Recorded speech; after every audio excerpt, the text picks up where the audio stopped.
Hey guys, today we're going to be looking at the Omega Seamaster 007 No Time to Die James Bond edition. And this is a really cool watch because it's the first 007 collab model which isn't limited edition. It's actually a special edition. So it's not numbered and they're not limiting production of these. I believe they're going to keep them going right up until the movie stops showing in theaters.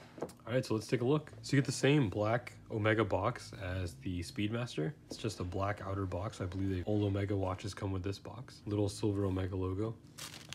Inside here is your operating instruction manual, as well as this customer service card. All right, so this is the watch case. Can't really call it a watch box, but really nice. It's leather, and the outside is like this tactical cloth material, and these are really soft, high quality leather. And it says Omega, and then you have the 007 classic logo right there. Really cool. And I think it's supposed to look like a more tactical tool watch, and they wanted to exemplify the fact that it is a tool watch, and in the movie he uses it as a utilitarian tool, and it's not supposed to be like this fancy watch, kind of like how in other movies it was portrayed. So inside you have this really nice quality grain leather, and there's the watch, guys. Beautiful. So as you guys can see, this watch has kind of has like this vintage look. It has this domed crystal. It has faux patina markers, and instead of a ceramic bezel like the regular Seamaster, this one actually has an aluminum bezel, which is an interesting choice by Omega. For those of you who wanted to see the hang tag, here it is. This retailed for $9,200. Now the price is another thing I wanted to get into. $9,200 is a lot for this watch, especially considering that the steel version of this is about half the price, and it comes with a ceramic bezel instead of the aluminum bezel. But you kind of have to see what this watch is all about to understand the price justification. So this is a fully titanium Seamaster. It is available with a full titanium mesh bracelet like this one, or also a NATO strap. And the wonderful thing about this is it's so light. Daniel Craig actually sat down with Omega and helped design this watch. And he kind of came up with the idea that the Bond watch should be something that is lightweight, something that is thin. So this one is actually slightly thinner than the normal Seamaster, even though it does have that beautiful domed crystal. And it's supposed to look vintage. In the newest movie, it's supposed to show that he's grown old,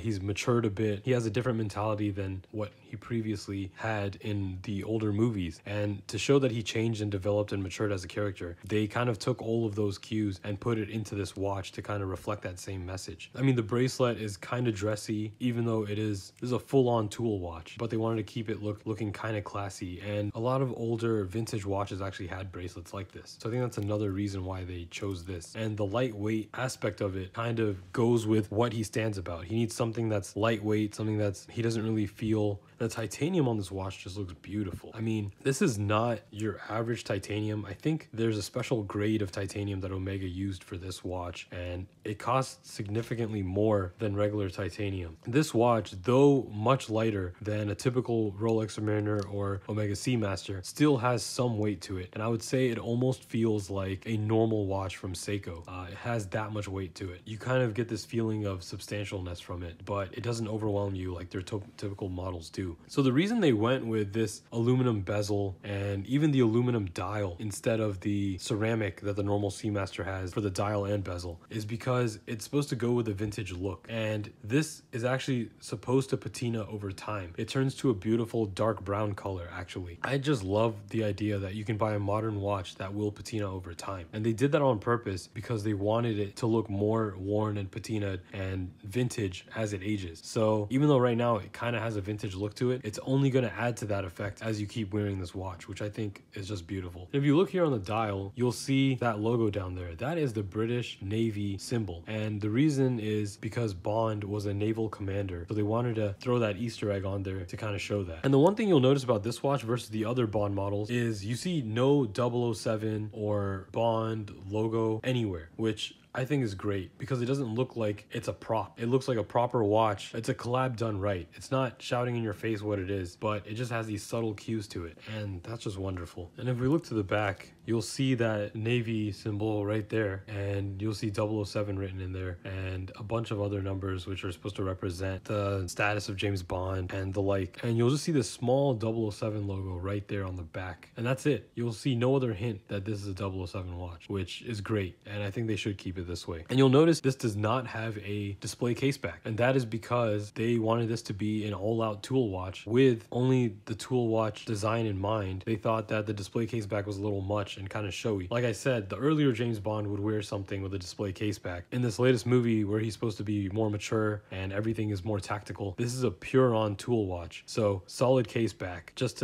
for a little added extra durability. And I think that's just amazing. Another thing you'll notice is the dial is so clean. And the reason for that being is there's no date, which I love, by the way, and I think that's awesome that Omega chose to go with the no date version for this. This is the only no date Seamaster you can currently buy. I think it's just fantastic. I wish they would make the regular Seamaster with a no date. And you'll see at the end, the tip of the second hand is painted red, and the Seamaster logo is also painted red, and that just looks amazing. It gives the watch a nice pop. Everything is like kind of dulled, and then those two kind of just pop at you, which I think is fantastic. All right, so let's get it on wrist and see how it fits. So to put this watch on, you have a typical strap with clasp, and the clasp is pretty nice, very high quality, and all titanium. And there it is on wrist, guys. Beautiful fit. And what you guys don't know is I have a pretty small wrist, so 6.5 inches, and I still have one more hole to go. So if for those of you with small wrists, this will still look fantastic, and you won't feel like it's too big for your wrist.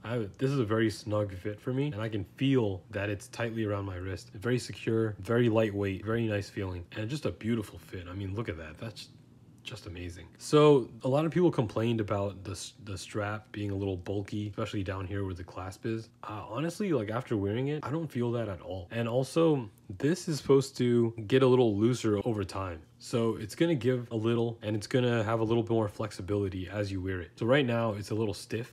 It doesn't bend as much, especially you can kind of see it right down here. It still goes around my wrist, but there's like a tiny gap right there. Over time, you'll notice that this will start giving a little more, and you'll feel that flexibility, and it'll wrap around your wrist even nicer, and it'll get softer over time. Many people have named this watch the Rolex killer. So let's talk about that for a little bit. I mean, you have Omega's fantastic movement, you know, very nice high-end specs for this watch. Even the normal Seamaster, which has the exact same movement, you know, it punches above its weight. Very direct competitor with Rolex, except that big price point, right? So a Submariner starts at about double the price of a Seamaster. I vouch for the Seamaster as being a fantastic deal and an amazing watch. So if you're looking for a good diver and you can't get your hands on a sub, I highly recommend going for a Seamaster. I mean, it has all the bells and whistles, fantastic movement, really high quality watch, and it's really well known as well. So, you know, it's a great first watch to get. And this watch particularly, this punches above the Submariner, even beyond what the normal Seamaster does. I mean, the full titanium case and strap, the domed crystal, the faux patina, which I know some people hate, but I see it as a plus. I think it looks great. But just the specs on this thing alone, I mean, this is a fantastic quality piece. So yeah, I'm not gonna bash Rolex by saying that this is a total Rolex killer and a Submariner is not a great watch. I mean, they're both fantastic watches. I think you can kind of pick and choose to see what you like better. But this is definitely a top contender, and there is a wait list to get this watch. I don't think I've seen a single AD where you could just walk in and pick one up. There's always a wait list. I had to wait a couple of weeks to get mine, and I was on, you know, first priority. So even with that being said, I still had to wait close to a month. And I mean, I'm just so satisfied with this watch. It's a fantastic piece. Highly recommend it if you're thinking about picking one up. When you finally get it in person, it just impresses you, and it doesn't fail to impress. It's fantastic. All right, guys, let me know what you think in the comments below. See you guys next time.